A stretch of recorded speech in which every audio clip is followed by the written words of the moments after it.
Hello po. Andito po kami ngayon sa may malapit po sa may crossing, dito po malapit sa may Baljos.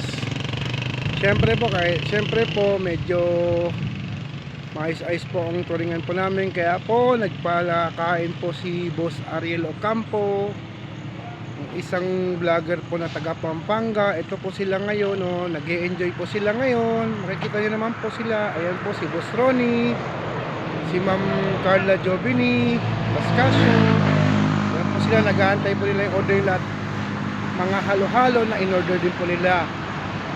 Ayan po, ito po yung venue po na makikita nyo naman po. Ito po yung kainan na malapit po dito sa may Baljos po.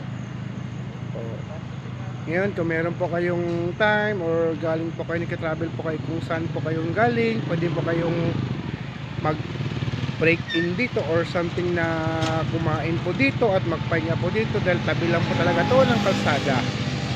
Yan po, nakikita nyo naman po sa kabila naman pong kanto ay isang kainan din po siya.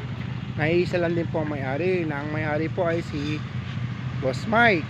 Ayan po, makikita nyo po mga sasakyan dyan. Ayan po, nasa highway lang po talaga siya.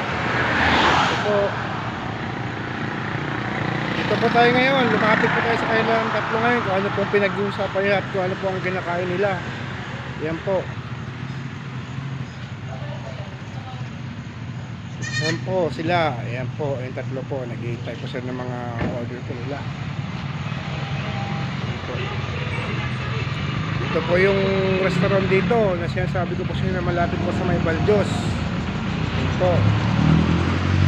So huwag niyo po sanang kalimutan na i-follow po yung page namin. At maraming salamat po. Hanggang dito na lang po ako at kakain na po muna kami ng halo-halo. Kain po tayo. Salamat po. Ayan po.